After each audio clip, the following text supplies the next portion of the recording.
Salvador Maldonado, and I work here at Google within our large customer sales organization. So, working very closely with our top advertisers here at Google, helping them to reach the Hispanic audience. So, my team is focused specifically on multicultural and within multicultural Hispanic audience, right? So, working very closely with, my top clients, P&G, Pepsi, Coke, some of the restaurants like Wendy's, McDonald's, these big companies that want to reach out to the Hispanic audience, and working very closely with them and their agencies on reaching this important audience. I've been here for almost 4.5 years. I actually started my career here at Google right after college. So if you guys have any questions around working at Google or interning or any of that, I'm happy to talk to you guys a little bit. Is this better? Better? No. Sorry. Is this better? Okay. Great. So, if you guys have any questions around that, I'm happy to talk to you after this with any questions.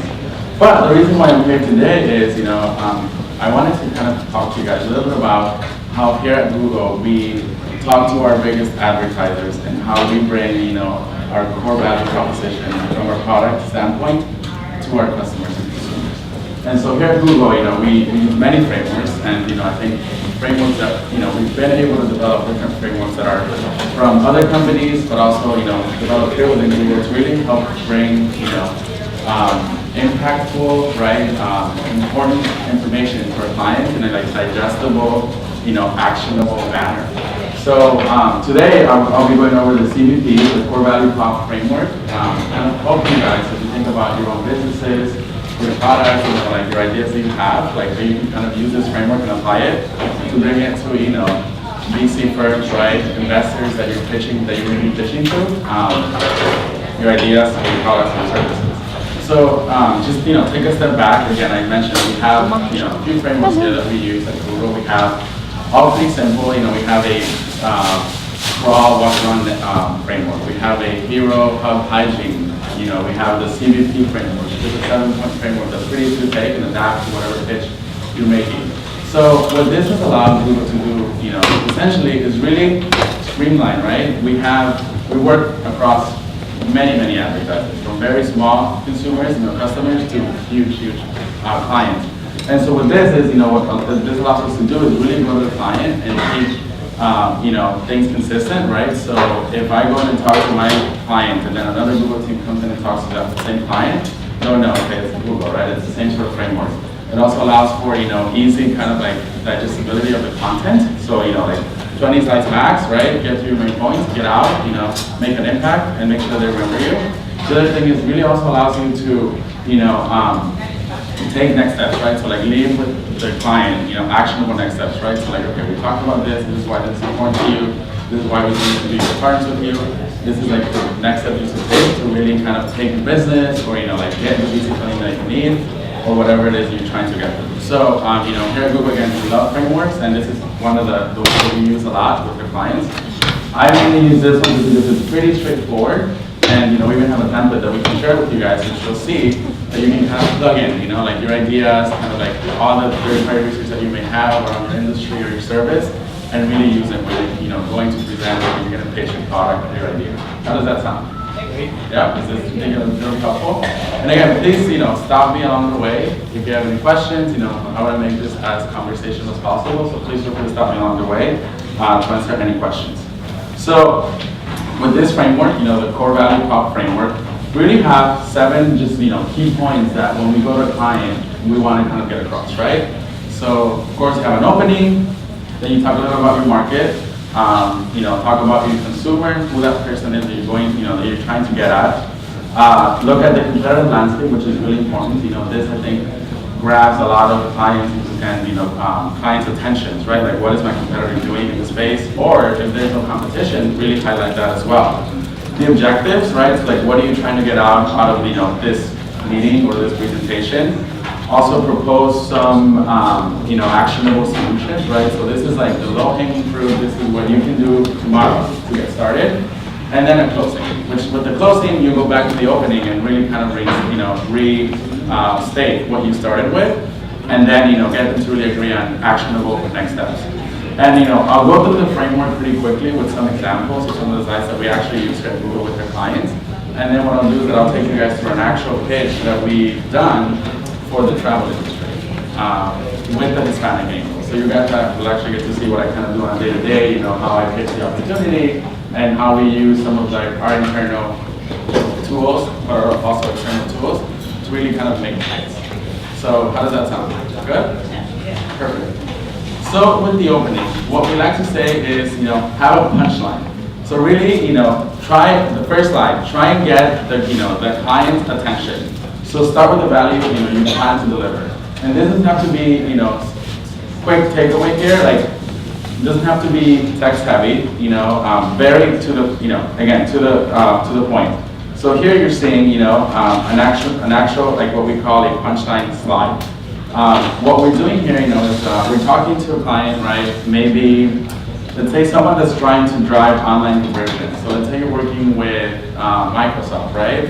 And they're launching a new product, right? And you want them to, you want the users to get to your landing page, to your website, and have them download have them download more information about that new product that they're launching. So that for them is probably a conversion, right? So what we're telling them here is, if you want to grow that business, those conversions, let's say you invest, 3.6 million with Google, right? On Google Search, on our Google Display Network, on YouTube. With that investment, we're going to get you 3 times that. So this is really a punchline, where if you have the CMO, the CEO of the company, they're going to be like, oh, this is interesting to me, right? I want to grow my business, scale it, 10x it, 5x it. This is what's going to really stay in their mind. So this is what we call the punchline slide, and this is what we recommend that you should adapt to whatever your service or your product is you're thinking about pitching, right? So anyone from the audience that can think they can apply this to whatever their idea is or product. Anyone want to share? And actually, one second, let me hit your microphone. Hello? I'm going to talk about, I'm a certified, I'm the founder and CEO of Pretty Mama Breastfeeding, and I'm a certified lactation counselor, bilingual. And so I'm going to be talking about health. Okay. And so my pitch is going to be talking about the health of mom and baby. So my pitch will be, did you actually know that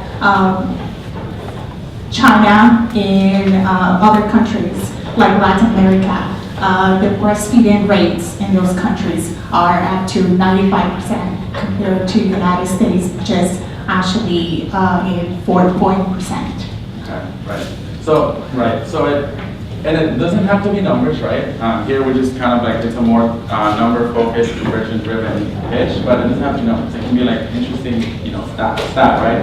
So why should I care about that stat, or why should I care about this? So just really grabbing that audience's attention and making sure that that stays within their mind and that it's actionable. So again, it doesn't have to be numbers. It can be like it's a why should I care? Why should I care about this, right? Why should I care and listen to it?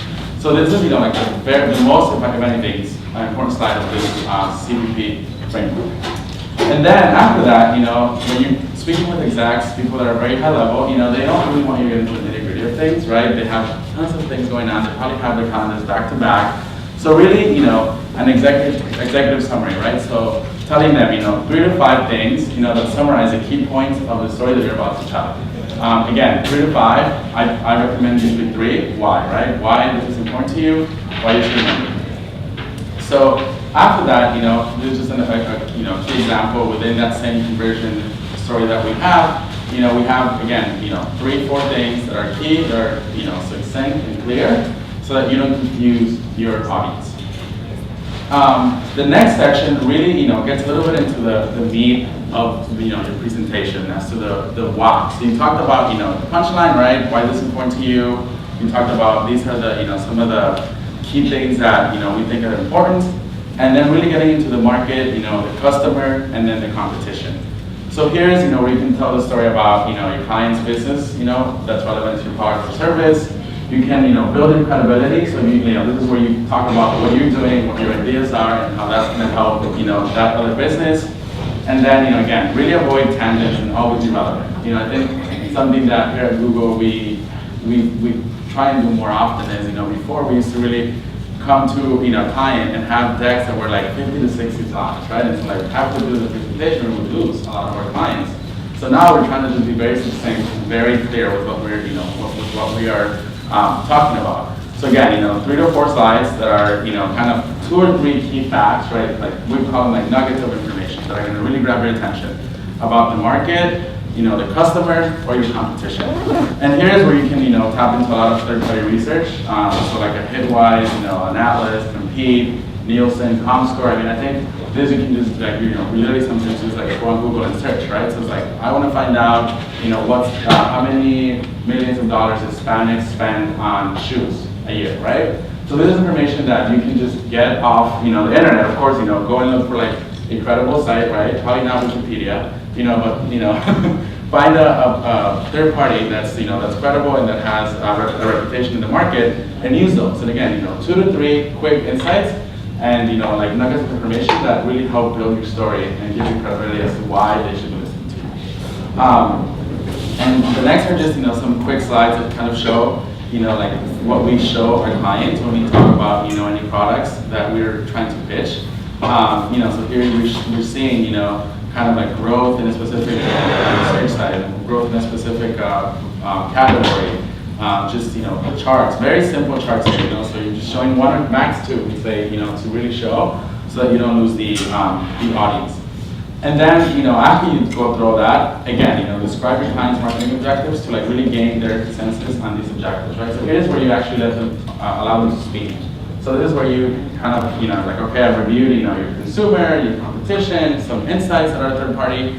So, does this align with what you're seeing, right? Does this align with your business? Does this resonate with you, right? And so this is where you're going to get more information from that client or that person that you're meeting with. And I think this really helps validate, right? Whether or not you're kind of telling the right story, you're going down a good path, right? To hopefully work more closer later, with your idea of a product.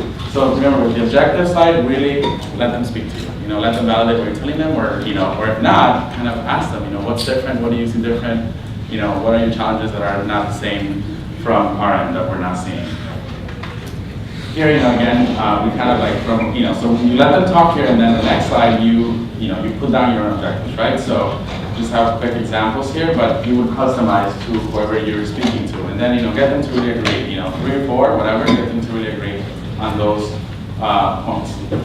The next time you talk about your solutions, right? So I think that my idea of my product is going to help you solve X in different ways, and this is the impact of the results that you think you would be seeing. So again, here you kind of go a little bit into the state of the union, right? What you're seeing with that client, and again, what you're proposing as a solution. From our end, we're more like we focus on products, right? This is how this product is going to help you get to X. So again, it varies. It doesn't have to be numbers again. It's really just tying it back to the product or your solution, and really being succinct and clear. So just a few examples of some of the sites that we would show on our end, right? So here you're investing this much, right? Investing this much more is going to get you this much more revenue, or these many more clicks to your site, these many more conversions, and then you kind of again just more slides around how you can actually continue to grow your business and how you can leverage our products to do that. So these are a little bit more again slides focused on the conversions, but just kind of give you an idea of the types of slides that we can show. Very graphic, so again, it doesn't have to be a lot of text heavy, but pictures also work, right? So just you pick a picture that's going to kind of trigger your train of thought, and that will allow you to kind of just make sure you make those important points and points that you want to get through to your client. So again, just more examples of sites that we would show, justify why you're asking, right? You're asking that point from your client. And then at the end, you bring the close, so you actually bring back that punchline, you bring back that first slide that that you started with, the conversation, to just keep it top of mind, and then open it up for questions and answers. So here, again, right, we started with this slide, which is a punchline, and then you bring it up again, right? And so this is kind of just helps you close the loop on the story, and make sure that you have you have a full circle of what you talked about. You went through the market, the consumer, the objectives, your asks, and then, again, just remind you, this is a full opportunity, or this is what, you would get if you were to work with me. So that's, and then the next slide, which is the final slide again, is the next steps, right? So here, we sometimes either work with the person in the meeting to fill this out, so like, okay, what do you think are the next steps? Well, we think these are the next steps, right? To make it very actionable. And you put in an owner, right? Is it either my team or your team? And then a date, when you think you can have this done by. So this is gonna make sure that, everyone at the meeting that's present has actionable next steps, and then they're actually ownable, right? For whatever it is that they said they can do. And again, if you kind of sit with them and invite them out there, it's a good practice so that they actually, take this seriously and actually follow up with you. So, and then just thank them. So it's pretty quick, pretty simple, I think, and as you kind of like start building out your pitch, you can follow this framework to really kind of help you put it in a succinct and, clear manner. So what I want to do now is actually show you guys one that we've done for our industry within travel for the Hispanic audience, kind of see how we put it in action, which I think will be helpful. Any questions on what I just reviewed? Any questions on any of the 7 points? Yes? I have a question from the beginning. When you're talking about the punchline and the when you're talking about the punchline and the first few enticing That's right. Yeah, exactly. Do you customize that for each customer? Yes, usually we do. So it really depends on like what problem you're addressing. So sometimes we do it, if it's a more intro level meeting, right, which is like a 101, then it'll be more like industry focused. However, if you have, you've already had those conversations and you're thinking more about, going deeper into a client's business, then you actually customize, for that actual problem or issue that the client's having. Can you just go back to the first page where you have the bullet? The 7 points? Yeah, the 7. You have a question or you just want to see it? Oh no, I just wanted, that way I can write it. Okay. Make sure I can. And the other thing I think to mention is that you don't really have to stick to all 7 points, right? It really you can customize it to whoever your audience is, what are some of the key points you want to get across. It just gives you like a framework to kind of lay out your pitch. But sometimes, for example, you don't really have any competition, right? So you don't have to do competition, or sometimes you don't have. Well, I think that's probably like the only time when I've seen that, like where we leave out the competition side. But otherwise, there's usually upon the market, on the consumer, your objectives and your solution. But again, this is not a very, it's not a black and white. You can adapt it, but this just helps you put it into a quick, like 10 to 20 slide pitch, so that you can really get to your, your end audience and really get them to follow up with you and get next steps going. Yes. Will this presentation be available for resource online? I think we'll have a summarized version of this, but this exact deck won't actually be able to give out. So definitely take notes. If you weren't paying attention. Online. There's also recording online. Okay. Yeah, and there'll be a recording online too. Yeah. Thank you. Thank you. It's not the same. But you can also reach out to me and I can, send you summary slides, whatever, you need. So I think you have a few more decks you have a few more slides to go through. Yes, yes. So maybe we'll limit to maybe 2 more questions and just so talking that how we're going to get through all. Yeah, and it's just more of an example, like so you can see like how we took this framework and adapted it to one of our pitches that we've done. You had a question? Okay.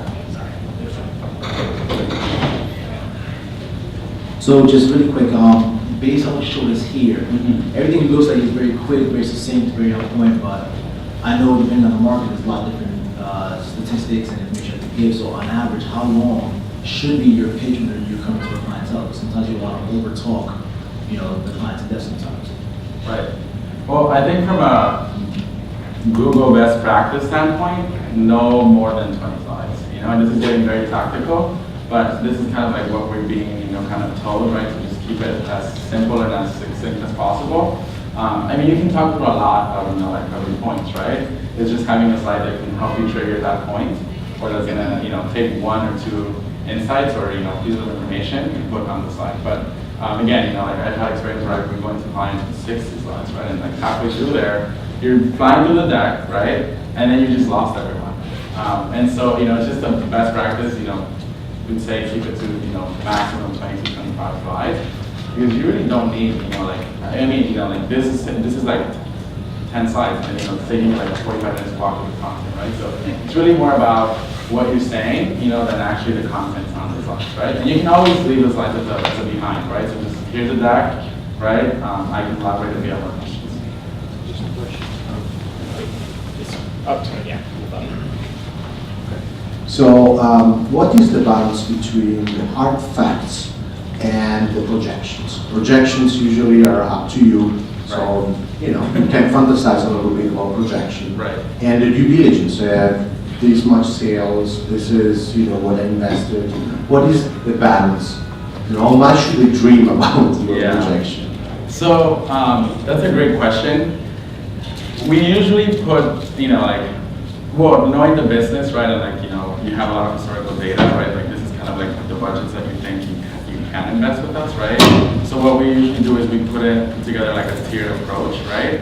So this is the opportunity at the 50% level, at the 75% level, and then this is like the 100%, right? So if you were to want all the opportunities, but you could invest with us to really exploit the opportunity.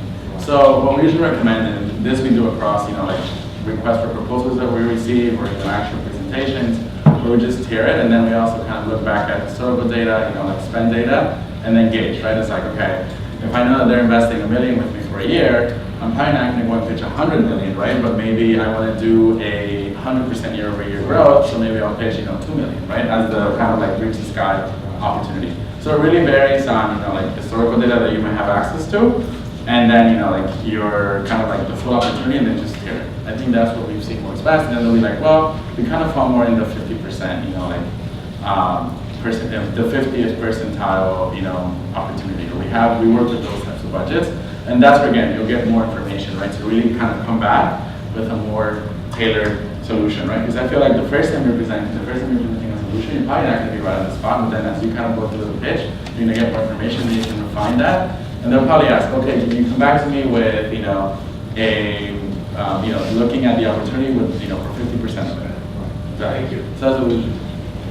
Cool. So, and again, I can stay up for a little bit and answer more questions if you guys have those.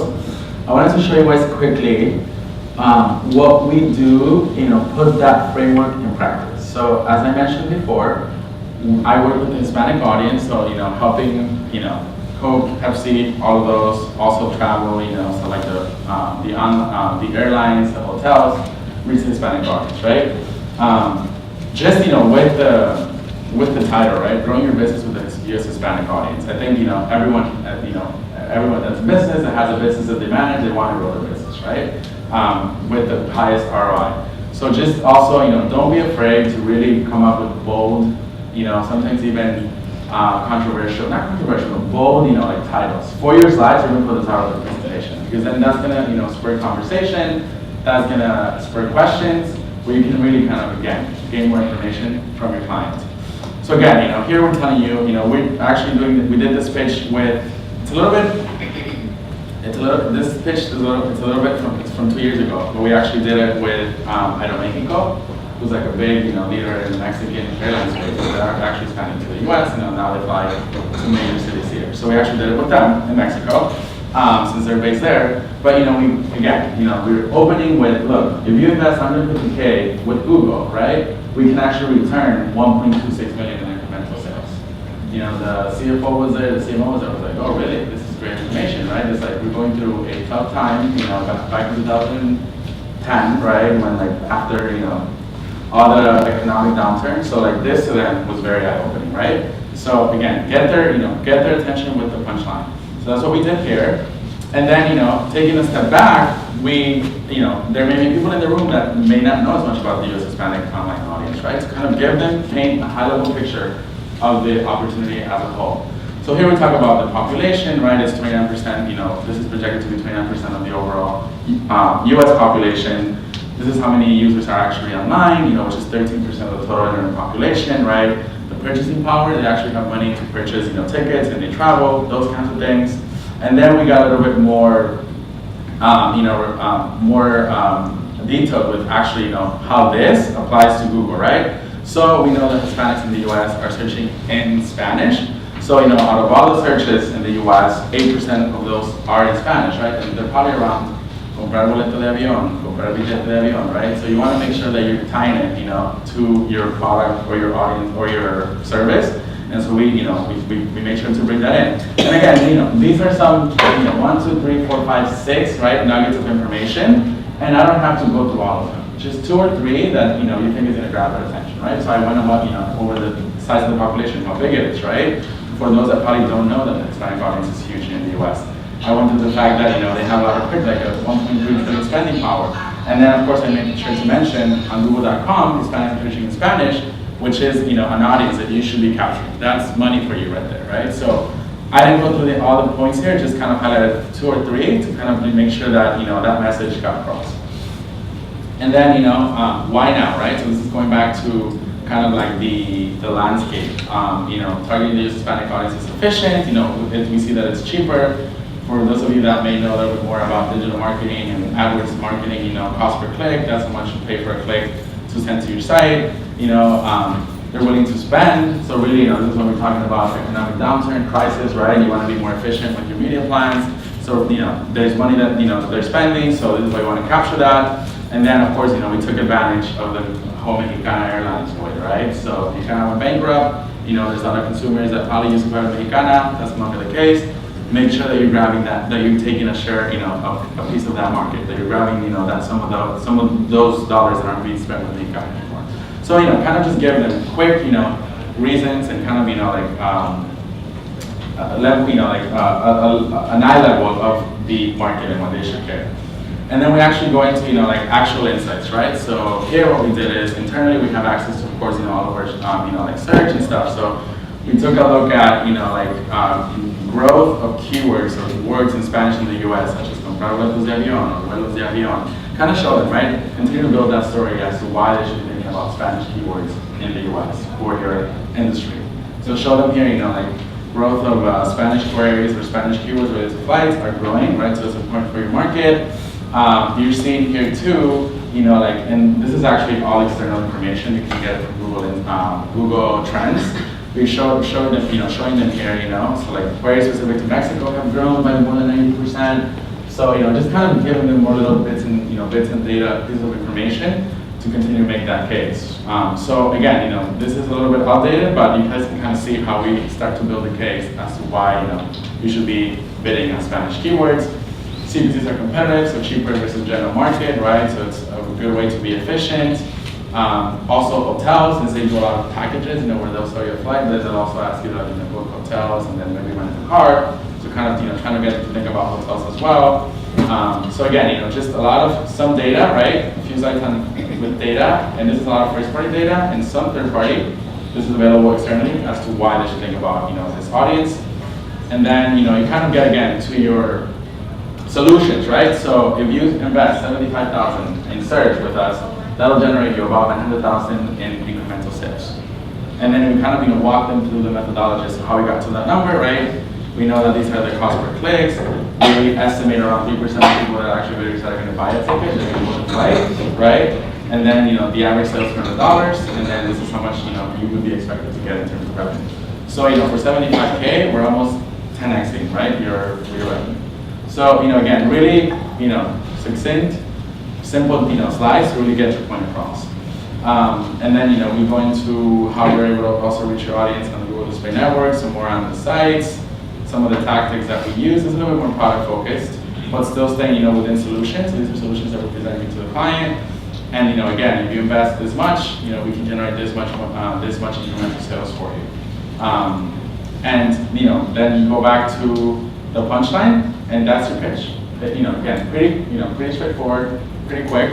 And as you see here, we had some stuff about Mexicana, which is competitive, right? They were out of the market then, so you kind of try and build these points. You don't have to have a slide per point, but you kind of allude to it, as you talk through the opportunity.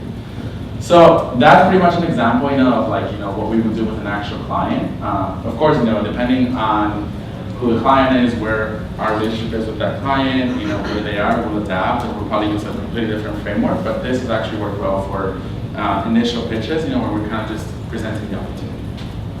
Any questions? I know we don't have a lot of time left, but I want to take questions. Yes. what I noticed is that you went from 75 to 40 and then you brought it back to 150, which is the main slide. Is there a main strategy why it was done that way? So you mean when I did, let's see. With the investment? Right, so here what we did is we broke it down by, so, you know, by two different solutions, you know, if you want to look at them that way, right? So you have search, right, which is one solution, and then you have display, which is another solution. And the thing why we kind of did less with display versus search is because search usually has a much higher ROI in terms of, you know, like what you invest, you get more out of than display. And, you know, if you're kind of like in the branding, marketing world, you do know that search is a little bit more intent driven, right? So if someone's searching for Vuelo a Mexico, right? They're probably looking for a ticket. Whereas on the display side, and I'll actually do a session on this later, some of the solutions. On the display side, it's more, you know, like I am looking at a travel blog on Cancun, right? So I may want my ad to show there from Mexico, right? And so, you know, the consumer is showing a little bit of intent, but it's not as, you know, as kind of like, as actionable as someone that's actually searching, right, for a specific flight. But one thing that I didn't see is the display for 150,000 and the breakdown for that. So it's 75 for search, and then 40K for display. Oh, so you're saying that? Because you presented with 150. Right. There was no explanation for that. Or is that just the pitch or how? Right, so that's just the monthly opportunity, right? So, That's how much they have to get in order to get to that point. well, that's how much you recommend that they invest, right? You know, like if you want to capture, and this was only like 50% of the opportunity. Going back to how we tier it, right? We know that Aramaic was probably not spending with us, right? At that point that we met with them. So we also don't want to come with them, you know, $1 million, right? Because then it was probably out of their budget at that point in time. And so we want to make sure that we take into consideration, you know, like what's going on in the market, right? How the business is doing, those types of things. So, sorry about that. So, you know, this is why we kind of tiered it to 150. But again, you know, they could spend $1 million if they, you know, if they wanted to.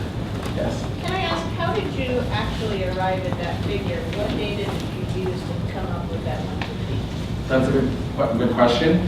So you go back to, so we have internal tools that where we can, you know, plug in, like I can ask the tool, okay, if I run on all these keywords, can you tell me, you know, how many searches are in the US for these keywords, right? How many impressions? You back into it, and then you look at, you know, like if they clicked on that impression, it would be like a click, how much would that click cost you, right? So you kind of back into it from like internal data that we have. And this is actually, sorry. And so how does a little person like us learn how to do that? Well, and you can do that. And I'm actually going to have the later session. I can actually show you guys how we have tools that are external to that we actually use for these estimates that can actually help you size the opportunity, right? So we'll do it using the traffic estimator, which I can show you guys how to adapt for Hispanic, which I don't like it. So that's a follow-up. There you go. Perfect. Awesome. Thank you. Any other questions? Don't be shy. Loves to relax. Was this helpful? I mean, is this kind of like helping you guys? Can't wait till the second session. Thank